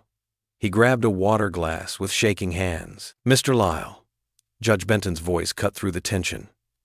Would you like to make a statement to this court? Graham looked desperately at his lawyer, who whispered urgently in his ear. The courtroom held its breath. Finally, Graham slumped in his chair. It was supposed to be simple, he muttered. Tank the stock, buy it cheap, push her out. His voice grew stronger, bitter. She was making us look bad with all her charity work and community programs, cutting into profits with her bleeding heart. I just needed to discredit her. Gasps echoed through the courtroom. Elena pressed a hand to her mouth, tears welling in her eyes. Judge Benton's gavel cracked like thunder. Order! She fixed Graham with a steely gaze. Mr. Lyle, are you admitting to fabricating evidence and framing Ms. Park? Yes, he spat. Fine. Yes, I did it. She didn't deserve her position anyway. Some foreign woman coming in here, acting all noble. That's enough. Judge Benton's voice rang with authority. Bailiff, please take Mr. Lyle into custody. She shuffled papers decisively. In light of this confession, and the clear evidence of fraud on the part of Mr. Lyle, not Miss Park, this case is dismissed with prejudice. The gavel slammed down with finality. The gallery erupted in cheers and applause. Elena broke down in tears of relief, her composure finally cracking. Dan placed a gentle hand on her shoulder as Ruthie Mae rushed forward to embrace her. Through her tears, Elena watched Graham being led away in handcuffs. His expensive suit wrinkled, his arrogance shattered. Justice had prevailed, not through violence or vengeance, but through patience, persistence, and truth. The morning sun warmed the quiet street as pickup trucks and cars lined up in front of Dan's house. Neighbors emerged, carrying paintbrushes, rollers, and buckets of primer. The hateful words still marred the white siding, a dark reminder of the pain they'd endured. Ruthie Mae supervised from her folding chair on the lawn, a cooler of lemonade by her side. Y'all make sure to get 2 coats on there, she called out, fanning herself with a church bulletin. We want those ugly words gone for good. Dan stood in his driveway, overwhelmed by the turnout. Mrs. Chen from the pharmacy, Coach Thompson and his wife, even old Mr. Peterson, who rarely left his house anymore, had shown up with his grandson to help. They nodded at Dan with quiet respect, no words needed. Elena arrived wearing old jeans and a faded t-shirt, her hair pulled back in a simple ponytail. She carried several cans of paint in shades of blue and white. Micah texted me his design, she said, showing Dan her phone. He's got quite the artistic vision. As if on cue, Micah bounded down the front steps, his sketchbook tucked under his arm. His eyes shone with excitement as he showed everyone the mural design he'd created. 2 hands clasped together, rising from stylized waves, with "still standing" written in flowing letters beneath. The waves represent the storms we've weathered, Micah explained softly to Elena. And the hands, well, they're about standing together. Elena squeezed his shoulder, her eyes misty. It's perfect, Micah. Simply perfect. The work began in earnest. First, they applied primer to cover the harsh words. Each brushstroke felt like erasing a piece of darkness. Children ran back and forth with water bottles for the workers, and teenagers helped set up ladders and tape off sections for painting. Micah carefully sketched his design onto the newly primed wall, his artistic confidence growing with each line. Elena worked beside him, helping to fill in the larger areas with paint. She got more blue paint on herself than the wall at first, making Micah laugh. You've got some right here, he said, touching his own cheek to show her where. Elena wiped at it with her sleeve, only managing to smear it more. Oh, dear, she chuckled. I'm afraid I'm better at spreadsheets than painting. The morning wore on, and the transformation took shape. Where hate had marked their home, beauty began to emerge. The hands took form, strong and graceful, reaching upward through waves of deepening blue. The letters flowed like water, each one carefully crafted by Micah's steady hand. Dan moved among the volunteers, thanking them, sharing stories, reconnecting with neighbors who had kept their distance during the trial. He noticed how naturally Elena fit in now, laughing with the church ladies, helping younger children hold their brushes correctly, belonging. Near noon, Ruthie Mae organized a sandwich line on folding tables in the yard. People sat in lawn chairs or on blankets, admiring their progress between bites. The atmosphere felt like an old-fashioned barn raising, everyone coming together to build something good. "Your boy's got a gift," Mr. Peterson said to Dan, nodding toward the wall where Micah was adding careful details to the waves. Reminds me of his mama, the way she could see beauty in everything. Dan's throat tightened. Yes, she would have loved this. After lunch, the final touches went on. Elena and Micah worked side by side, their brushes moving in harmony as they completed the lettering.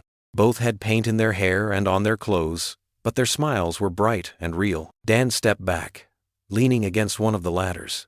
He watched his son guide Elena's hand as they added highlights to the clouds above the waves, watched how she listened so carefully to his artistic instructions, watched how their laughter rang out pure and clear in the afternoon light. The sight filled his heart near to bursting. This was healing made visible. This was community restored. This was hope painted large across the place they called home. Standing there, seeing Elena and Micah together, both speckled with blue paint and radiating joy, Dan felt a father's pride wash over him, warm and deep. They were still standing, all of them, stronger together than apart. Morning light streamed through Fairpoint's floor-to-ceiling windows, casting long shadows across the polished boardroom table. The room buzzed with anticipation as board members, employees, and town representatives filled every seat. Reporters lined the back wall, cameras ready. Elena Park sat perfectly straight in her chair, her hands folded neatly in her lap. She wore a deep blue suit, the color of trust, Ruthie Mae had advised, and the small cross necklace that hadn't left her neck since that first Sunday back at church. Though her expression remained calm, her fingers traced small circles on her palm, a nervous habit from childhood. Board Chairman Douglas Walsh stood at the podium, his silver hair catching the sunlight. After a thorough internal investigation and the complete dismissal of all charges, the board unanimously votes to reinstate Elena Park as CEO of Fairpoint Pharmaceuticals, with full authority and honors restored. He turned to Elena with genuine warmth in his eyes. "Park, would you please join me?" The room erupted in applause as Elena rose.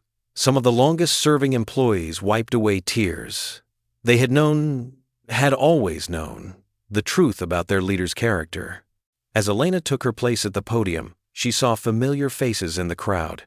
Ruthie Mae beamed from the third row, wearing her Sunday best. Next to her sat Sarah from the church food pantry and Bill from maintenance, who had testified about Elena's quiet acts of kindness over the years. Even Judge Benton had come, her usual stern expression softened by what looked suspiciously like pride. "Thank you, Chairman Walsh," Elena began, her voice steady despite her racing heart. "These past months have taught me more about community, faith, and justice than my entire career before them." She paused, allowing herself a small smile. "They've also shown me what Fairpoint can truly become when we focus on serving our neighbors." She pulled out a folder, laying it carefully on the podium. "Today, I'm announcing the launch of Fairpoint's Veterans Youth Apprenticeship Initiative." Murmurs of interest rippled through the crowd. This program will partner with local churches and veterans organizations to provide job training, mentorship, and career opportunities in biotechnology and pharmaceutical research. The screens behind her lit up with the program details. "Our first partnership will be with First Community Church, where we'll establish a training center for basic lab skills, resume writing, and professional development. Veterans will serve as instructors and mentors, sharing their leadership experience with our young people." Elena's gaze found Micah in the crowd, sitting tall between his father and Ruthie Mae. "We've already seen how investing in our youth's talents can transform lives." Micah ducked his head, but his smile was visible even from the podium. "Now, we'll create a pathway for more success stories, while honoring those who've served our country." Dan Carter stood up then, straightening his tie, the same Army tie he'd worn to court that first day. As a veteran and an attorney, I'm pleased to announce that my firm will provide pro bono legal support to the initiative. His voice carried the same quiet authority that had first caught Elena's attention. We'll ensure that participants have access to any legal services they need, from business licensing to contract review. Fresh applause filled the room. Elena watched as people who had once whispered about her foreign ways now nodded in approval. The town doctor shook Dan's hand. The high school principal made notes about student referrals. This initiative, Elena continued, represents everything I believe about business and community.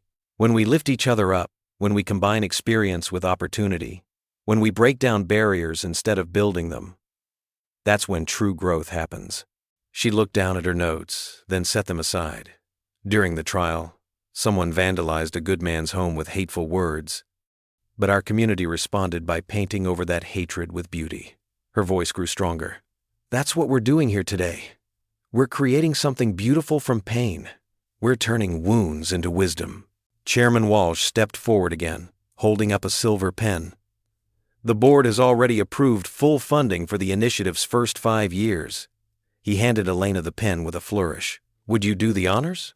Elena's hand was steady as she signed the documents. Another round of applause erupted, and this time it felt different. Not polite or obligatory, but genuine, heartfelt. The sound of healing. As camera flashes lit up the room, Elena finally allowed herself to scan the crowd until her eyes met Dan's. He stood tall in his charcoal suit, his expression a mixture of pride and something deeper, something that made her heart skip despite her professional composure. She saw in his face the same truth she'd discovered through all their trials. Sometimes protection came not from walls built high, but from hearts brave enough to stay open. The morning sun continued to stream through the windows, touching everything with gold. Board members lined up to shake hands. Reporters called out questions. But for just a moment, Elena remained still at the podium, holding Dan's gaze across the crowded room, letting herself feel the full weight of the journey that had brought them here. Autumn leaves danced across the cemetery path as Dan's old truck crunched over gravel. The afternoon sun hung low, casting long shadows between the headstones and painting everything in soft golden light.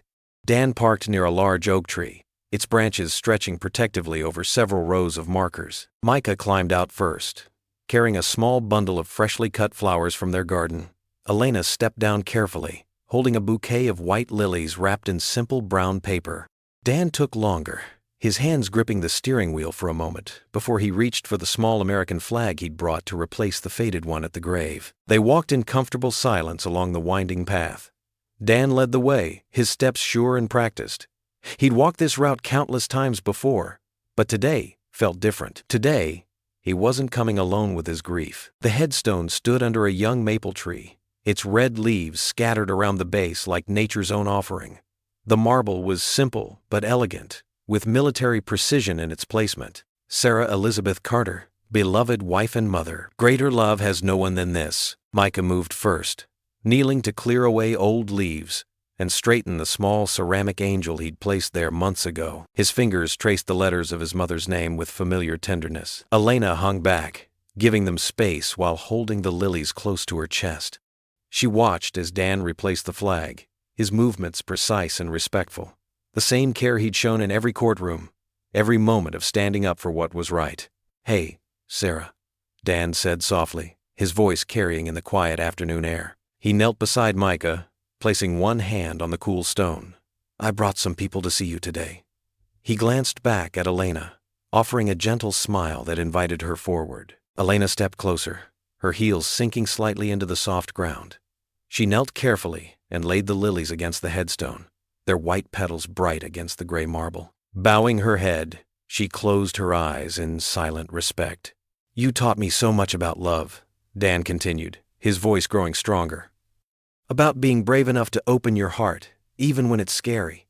About standing up for what's right, even when it costs you." He paused, drawing a deep breath. "I think you'd be proud of our boy. He's got your kindness, your ability to see the good in people." Micah leaned against his father's shoulder, adding his own garden flowers to Elena's lilies. The mixed bouquet looked right somehow, simple beauty alongside elegant grace.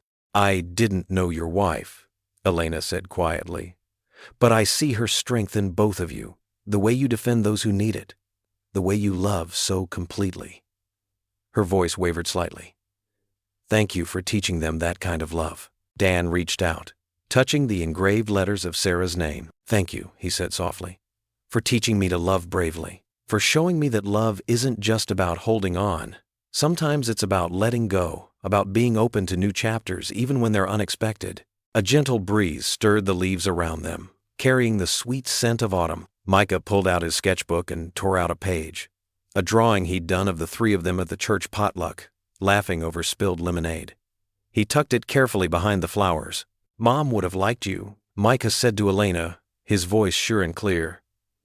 "She always said the best people are the ones who help others even when nobody's watching. Like you did with my music camp." Elena's eyes filled with tears, but she smiled, reaching out to squeeze Micah's hand. They sat together in the peaceful quiet, watching the shadows lengthen across the graves. There was no need to fill the silence. Some moments were meant to be held gently, like precious things. Finally, Dan stood, brushing grass from his knees. He helped Elena to her feet, and their eyes met in a moment of shared understanding. This wasn't an ending or a betrayal. It was a gentle continuation, a new chapter growing from the solid foundation of love that came before. "We should head back," Dan said softly. "It'll be dark soon." They walked together toward the truck, the setting sun painting the sky in brilliant oranges and pinks. Dan's hand found Elena's as they walked, his touch warm and steady. Behind them, the flowers swayed in the evening breeze, white lilies and garden blooms dancing together in the fading light. The summer sun sparkled off Lake Morrison like scattered diamonds. Red checkered blankets dotted the grassy slope leading down to the water, laden with picnic baskets and cooling lemonade. Children darted between the gathering crowds, their laughter mixing with the gentle lap of waves against the shore. A white tent had been erected near the dock, its canvas sides billowing in the warm breeze. Rows of folding chairs faced a small podium where Judge Olivia Benton stood adjusting her reading glasses. She'd traded her usual black robes for a light blue sundress, though she maintained her dignified bearing. Dan Carter stood off to the side, tugging self-consciously at his tie. He'd chosen navy blue, Elena's favorite. His son Micah sat nearby on a wooden stool, violin case open beside him, practicing scales quietly as people found their seats. Ruthie Mae Johnson bustled about, directing her choir members into position. Her flowered hat bobbed as she waved her arms, organizing everyone just so. "A little to the left, Josephine," she called. "We want the sound to carry across the water proper-like." Elena Park stood at the edge of the crowd, watching it all with bright eyes. She wore a simple white sundress, her dark hair loose around her shoulders. Several children from the church clung to her hands, pulling her this way and that to show her their discoveries: a particularly smooth stone, a butterfly wing, a spotted toad that made her laugh despite herself. "If everyone would please take their seats," Judge Benton's voice carried across the gathering. "We're about to begin." The crowd settled, a sense of anticipation building. This wasn't just any summer celebration. It was the inauguration of the Community Justice Clinic, a dream months in the making. Judge Benton cleared her throat. "When I first heard about the idea for this clinic, I'll admit I was skeptical. In my years on the bench, I've seen many well-meaning projects come and go, but what Dan Carter and Elena Park have created here is different." She gestured to the newly renovated boathouse behind her, its fresh paint gleaming in the sunlight. "This clinic will provide free legal aid to those who need it most. It will help veterans navigate their benefits, assist families with housing issues, and ensure that justice isn't just for those who can afford it." Dan caught Elena's eye across the crowd, and they shared a quiet smile. They both knew the journey that had brought them here, from courtroom adversaries to partners in this venture. The choir began to sing, Ruthie Mae's strong voice leading them in "Great is Thy Faithfulness." The hymn rolled across the lake, drawing people from their blankets to join in. Even those who didn't know the words swayed to the melody. Micah lifted his violin to his shoulder, adding a sweet descant that soared above the voices. His music had grown stronger over the months, just as he had. No longer the shy boy who hid behind his sketches, he played with confidence, his face peaceful. When the music faded, Judge Benton raised a large pair of scissors. "It is my honor to declare the Community Justice Clinic officially open." The red ribbon fell away to enthusiastic applause.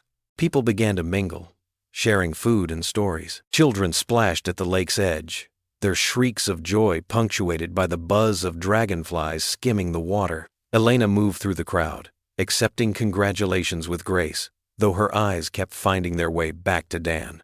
He stood on the dock now, hands in his pockets, watching the sunset begin to paint the sky in shades of pink and gold. The wooden planks creaked softly as Elena joined him. "Quite a day," she said softly. Dan turned to face her, his expression tender.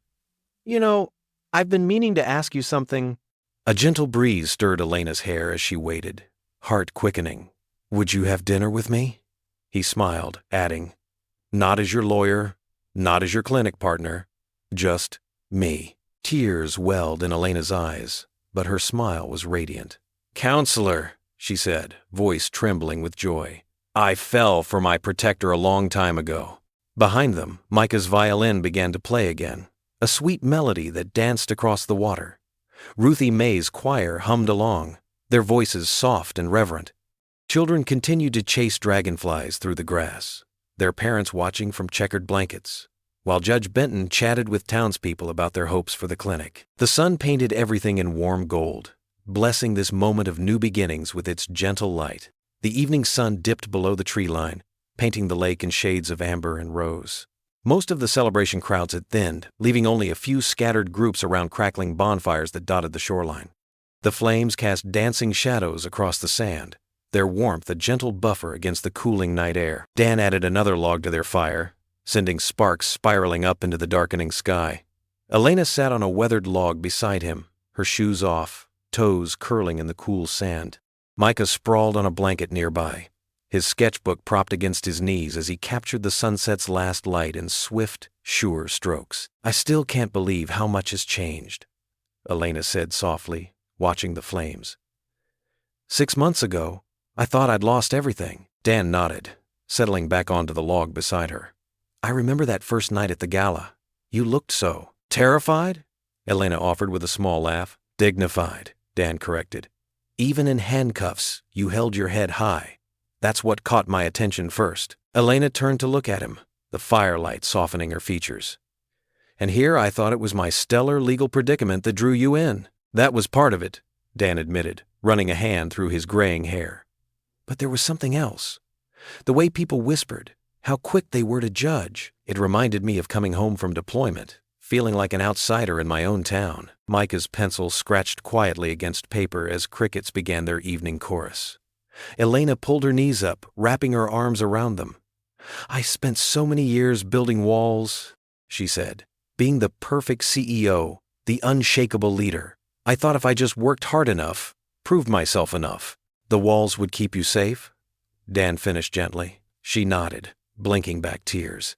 "Instead, they just kept me lonely." Dan reached over, his hand finding hers in the growing darkness. "I did the same thing after Sarah died. Threw myself into cases, into being the perfect single dad. Thought if I stayed busy enough, it wouldn't hurt so much." "What changed?" Elena asked, her voice barely above a whisper. "Micah," Dan said, glancing at his son with a soft smile. "He taught me that protecting your heart doesn't mean closing it off completely. Sometimes the bravest thing you can do is let people in." On the blanket, Micah's pencil had stopped moving. His eyes were closed, chest rising and falling in the steady rhythm of sleep. His sketchbook lay open, showing a half-finished drawing of the lake at sunset. Elena's thumb traced small circles on Dan's palm. "I started praying again," she confessed. "After years of feeling disconnected. That first night in your truck, I felt something crack open inside me. Like maybe God hadn't forgotten me after all. He has a way of showing up in the storms," Dan said. "I learned that in the desert, watching the sun rise over Baghdad. Some days, faith was all I had left. And now?" Elena turned to face him fully, her dark eyes reflecting the dancing flames. "Now I have faith in something else too," Dan said. His free hand came up to brush a strand of hair from her cheek.